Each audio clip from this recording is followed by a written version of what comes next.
Hey internet, how's it going?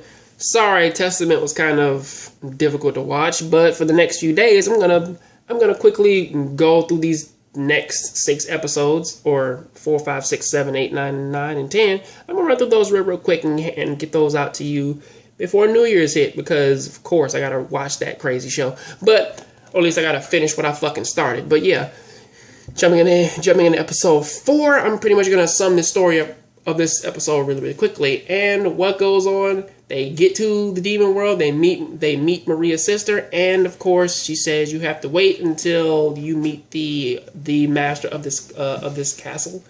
So of course they get their dirty lodgings and shit. Then they have dinner, in which that the sisters Maria, and I forget her sister's name, they go out and they have a moment where that she has to be punished for her turning her back on them and, you know, upon her friends and shit.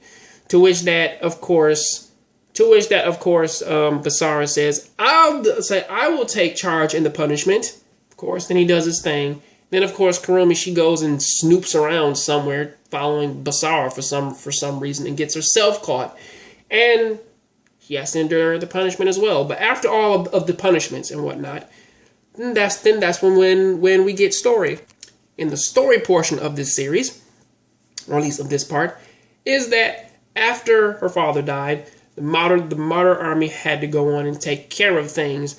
To which that Mia's uncle came in, you know, the older brother of her father, came in and took over things. He took the martyr army under his wing and proceeded to try and take over the demon world.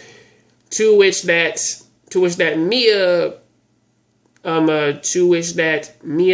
was kind of reluctant to see that all of the servants who served under her father kind of said, nah, we're not going to do all that. Like, a good chunk of them said that they're not going to go under her brother because he's not their king, so they said, fuck it. And that's pretty much what happens there, because now everybody's now trying to get her ready for taking over in her father's place, of course. But then it cuts from that to them to them in disguise trying to check out the is them in disguise trying to check out the demon world, which looks a lot like the normal world, except for there are way more animal people. Yuki says that it's not, because there's demon particles there and they have half their power. But either way, it still looks the same as the fucking human world. That's pretty much the only real difference.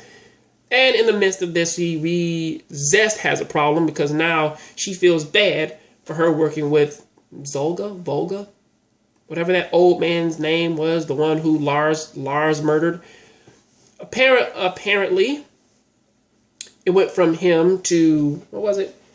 It went from them talking about him, and Zest now feels bad about that. And then she went off on her own, to where that Basara had to save her, bring her back and everything. And it worked out for the most part. Then that's when Basara sees her uncle who like most other rulers in this nation, they just want to siphon out Mia's power and absorb it into their own, which I believe that's something in which that she's inheriting from his brother.